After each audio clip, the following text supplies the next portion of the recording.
Good evening. I am indeed Mehdi Hassan, standing in for Ian Dale, who is out hosting Anne Widdecombe. Rather him than me. I'm here in the studio covering for Ian Dale and hosting this final hour of the show. I'm here with you till 10. This is the hour of the LBC Book Club. Later this hour, we'll be talking to Francis Beckett, who's got a new book out called The Prime Ministers Who Never Were. It's a counterfactual history book about people like Neil Kinnock, Dennis Healey, Norman Tebbit, David Miliband, Michael Foot, imagining if they were Prime Minister, what would have happened had they made it into number 10. But before we go to Francis, I'm delighted to be joined by Shireen Jilla, whose new novel, Exiled, is published this week by Quartet Books, and it's her first book to be published, first novel. Shireen, good evening. Good evening, Mehdi. Good evening, everyone who's listening. And just tell us very quickly what this book's about. What's the story? Without giving away all the plot twists, just tell us about what it's about. I dream of giving away the plot because I want everyone to read it. It's been billed as a dark psychodrama set in New York. And just so your listeners who are not watching can visualise the book, it's got a kind of Sex in the City brownstone on the cover. It's got a Exiled written in blood red and a sort of mysterious half-open door on the back. And it's basically the story of Anna, who could be a Londoner like me, who falls in love with a diplomat husband, gets sent to New York. It's all very glamorous and exciting, but enter stage right, a very manipulative and complex New Yorker who starts to pick her life apart. And strange and terrible things start to happen to Anna, and she begins to fear for her very survival. So it's quite suspenseful. It is quite suspenseful. It's a page-turner, I hope, Mehdi. I hope. And did you enjoy writing it? I did. I mean, writing is a bit of an addiction. You know, you don't do it because you love it. You do it because it's a bit like you're an alcoholic and it's just slightly more expensive than drinking. And it is my third novel, so I'm obviously... But it's your first novel to be alcoholic. published. It's my first So you must be very proud to see it as an author, to see the cover and see it on Amazon. Proud. I have to say, I've even been taking pictures of it in bookshops. You know, that's how sad I am. I've allegedly got a book coming out in July, my first book. I don't know if I'll make the deadline or not, but I suspect I'll do what you do. I'll go around bookshops taking pictures of the cover. Is it something about? Is it like having a baby, having a child? I think it's more dramatic than that. Oh, really? It's a baby you never thought you could have. It's like an IVF baby, really. You know, it's the IVF baby, and every time you see it and someone says, "Oh, isn't it lovely?" you go, "Oh, yes, it's mine, yes." And tell us, how did you come up with these characters, Anna and Jessie? I mean, are they based on real-life people you've met? Well, I'd love to say they are, but they're not. I mean, I was an expat. I went to New York with my husband, and we lived in a brownstone quite similar to the one on the cover, but we're not the characters, and probably they're based on some of the mad New Yorkers I met. You know, I met a woman who once said to me at a party that she couldn't shake hands because she hadn't got a hand sanitizer. I've been told to stop running the wrong way round the park. So there are a lot of crazy control freaks in New York, and they did influence my story. And the very dark character of Nancy is based on a woman I saw in a cafe, who I then described in the book as the thinnest woman I'd ever seen who doesn't have cancer. Okay. You say it's nothing to do with you or your husband. Boris Johnson, Mayor of London, who's given you a very nice cover plug, he said at your launch party, I believe, it's obviously required great courage for Shireen to expose her husband's S&M routines, and she deserves to be congratulated on her unflinching candour. Well, he's got a great sense of humour, hasn't he, Boris Johnson? But no, I mean, you know, as Mark Twain says, truth is stranger than fiction, but it's not my truth. And all I can say is that when I started writing the book, it wasn't as dark as it is now. And as I started doing the second draft, I realised the truth of my story was darker than even I could imagine. But I won't give away the story. And why did you... is it because you lived in New York that you chose New York as the backdrop for this book? Well, I suppose you're always influenced by where you are and the life experience you have. And I had moved to New York, and I had finished a previous novel, which I didn't manage to sell. And so I was looking for a new story. And I had a lot of crazy experiences in New York, and so I suppose I drew on those. And the one that really is true in the book is, yes, the NYPD did abseil onto my terrace. They abseiled onto your terrace? They abseiled onto my terrace. And why was that? Are you able to tell us why that is, or does that wreck the book? No, it's a very early story. They abseiled onto my terrace supposedly to rescue my children from a very high walled-up terrace that was extremely safe, and that did inspire the start of the story. They came to rescue children from who? Well, exactly, from myself, probably, from us. Okay. So it's a very strange story, but New York is a very strange place. I'm going to New York very soon, so I'm looking forward to seeing the strangeness. It's been many years since I went. Anna, your character has a lot of very strong-willed, very determined. Are those qualities of yours as the author, as the creator of Anna? What can I say? No, Anna, is she strong-willed? Yes, she's quite strong-willed, and I suppose I'm strong-willed. You have to be if you're going to plough through 3 books. But she's not me in any other sense, I don't think. And it's a book that kind of crosses continents, quite suited for the transatlantic traveller. Was that what you were hoping for, a target audience? You're doing my advertising. You are extremely kind. Yes, I hope it's aimed at the transatlantic traveller, and it is a transatlantic story, of course. And how different do you think it is from other books in this genre that have come out and that have been set in places like New York? Well, I think that a lot of stories about New York are about some material fantasy. It's about the flying into New York with dollars packed in your suitcase and a sort of glamorous Devil Wears Prada story. And my story really is set more on the streets. It does have a very wealthy and glamorous philanthropist in the story, but it's also a lot about the life, the crazy, mad life of New York street life. And what I've tried to draw on is my experience of actually living there as opposed to flying in for the weekend with a sort of credit card and hopes of a big suitcase of clothes to take back to London. But how, you mentioned you're a Londoner, how different is it as a Londoner going to live out in New York? You talk about street life in New York. Tell our listeners, how different is that from, quote, street life in London? Well, I think that's what fascinated me, is you imagine, because we both speak the same language, that we have more in common. But what I found when I moved to New York is I had less in common with people in New York than I would in a European city. And that sort of surprised me. Because actually New Yorkers they're loud and passionate, and if they have a problem with you, they're going to share it right now. And if you're wearing the wrong shoes and you look like you might get cold, they're going to tell you. And Londoners... Almost to the point of rudeness sometimes. Almost to the point of rudeness. And Londoners are less friendly, but more intimate. I think that's the big difference. New Yorkers talk to you on the street, but you don't get beyond that as easily as you do in London, where you can really share someone's life story in a cab. And, I'm sure there's a lot of people who are in London tonight who feel exiled here. And I would love them to share their story with me, and they can always, blog me on my Facebook page, at ShireenJilla.author, and tell me about how they've been exiled here. Or you can ring in and talk to Shireen, 0845 6060 973. You can text her 84850. You can email us, studio@lbc.co.uk. You can tweet us at LBC973. You've lived in New York, you've lived in London, but you've written a book about New York. Is that because you prefer New York? Do you have a favourite of the two cities? No, I'm a Londoner.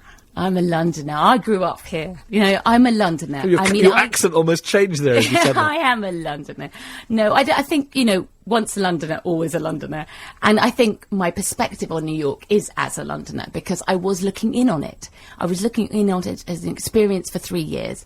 And I could see New York for what it was because I didn't grow up there. So you have, in a way, you're a bit like a novelist when you're an expat, because you're going there just to have fun and enjoy the city for 3 years. But what I've discovered was a lot of strange and crazy things happened to me while I was there. Like people would scream at you in the streets and these dramatic scenes. And actually, there was a tale to tell about New York life that I could see because I was just there for a few years. This is your first published book. You said you wrote 2 books before. What were they on? Well, they're all about the same themes, really. Exiled to me means, the reason I came up with the title is it means, to me, people outside their comfort zone. And my last 2 books were also on the same theme, really. What happens to people when they step outside their cosy comfort zone, and what happens to them when they're in an extreme situation, and that's what fascinates me, really. And just to remind us again, how did you end up in New York? What were you doing in New York? Well, my husband was, sent there by the BBC. He was the BBC North America correspondent, and we went there for 3 years. And who does he work for now?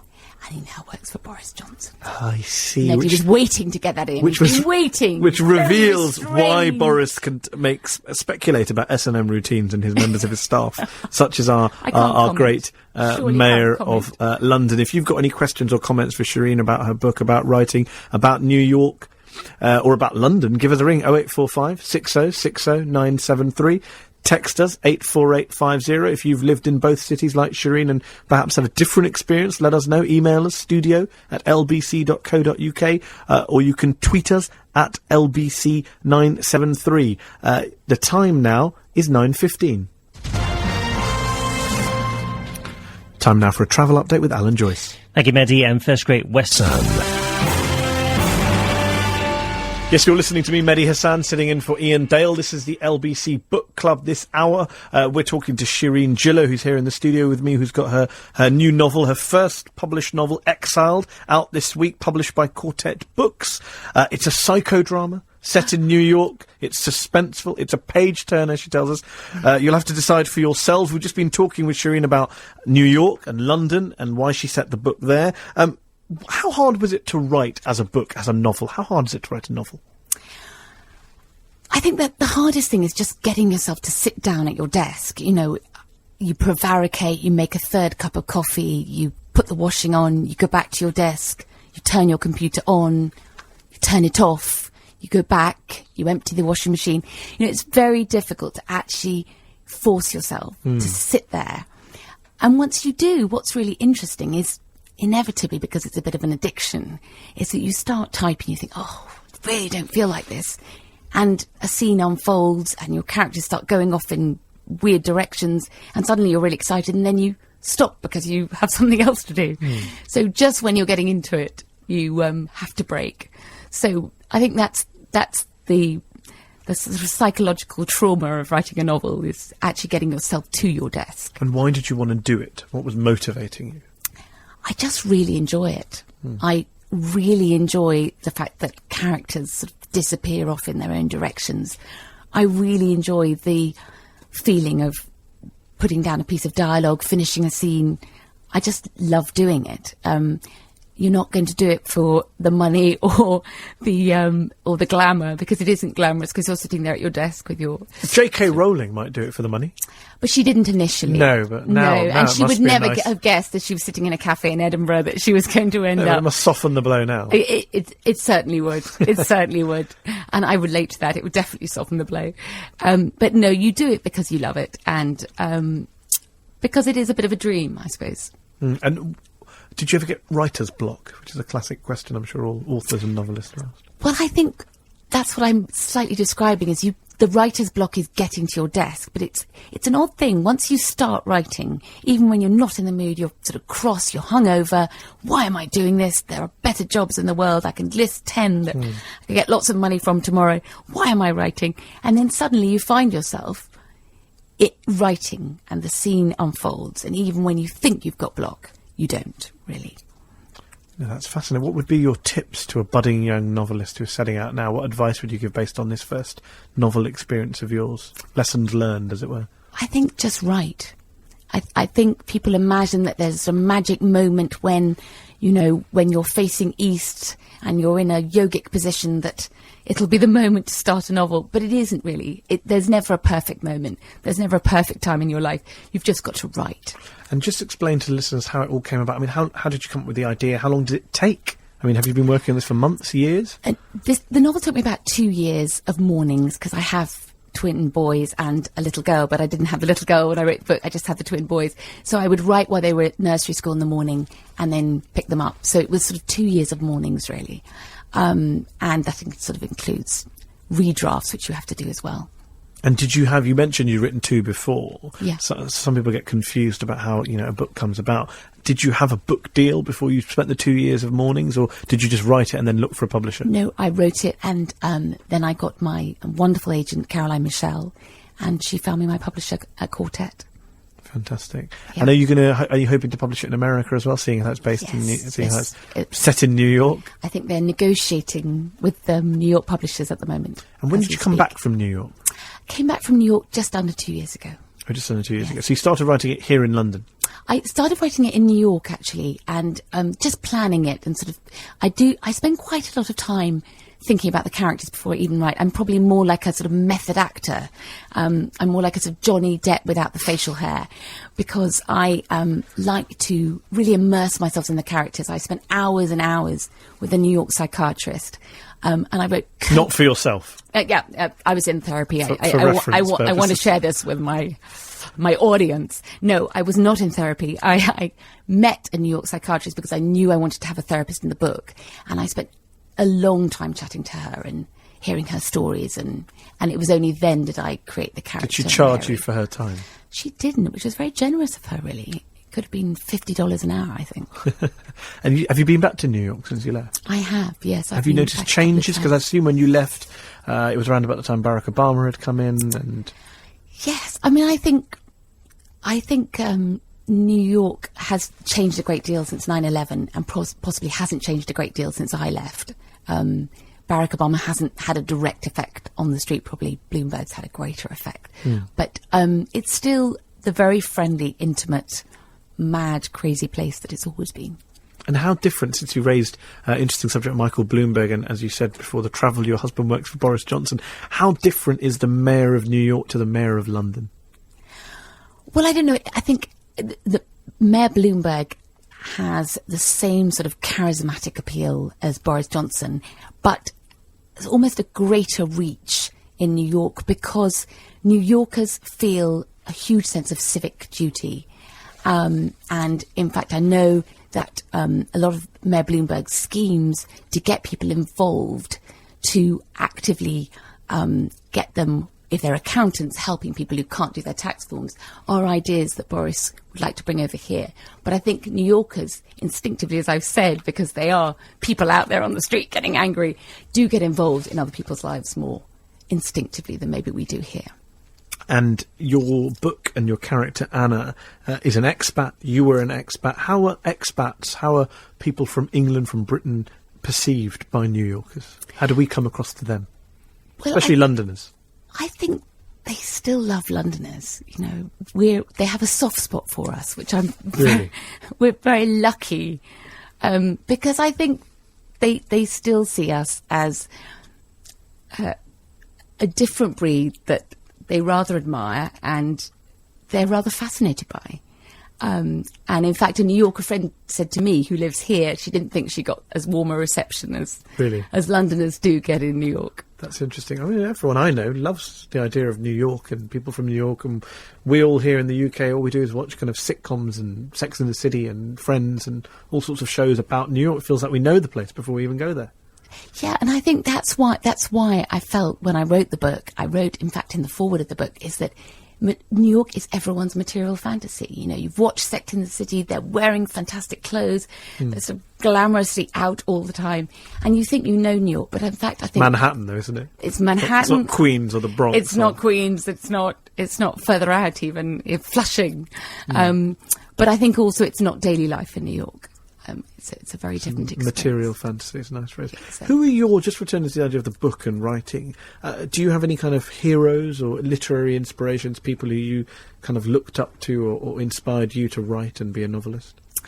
Well, probably I was really influenced by The Great Gatsby with this book, because to me it's a sort of perfect novel, and obviously set in America. Yes. And I love the length and the fact that he could create such a perfect novel in such a small, lean book.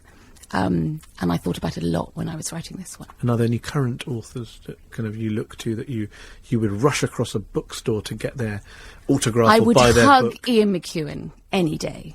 Yes. I'm not sure he'd like it, but I would. Well, we'd have to ask him.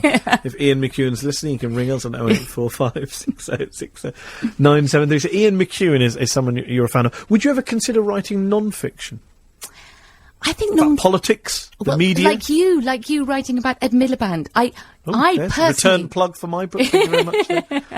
I personally would find that extremely hard. I think it's interesting that a fiction writer will always say that, and probably a non-fiction writer feels the same the other way, but I can't No, imagine I could never do fiction. condensing anyone's life into... How many pages is yours going to be? I've no idea how many pages. It's going to be 100,000 words, and I've not written many of them. 100,000 words. So condensing Ed Miliband's life into 100,000 words. Yeah, we'll have to see Tall whether that's order. worth it or not. I'm sure you could get very good access for a Boris biography. I don't think no.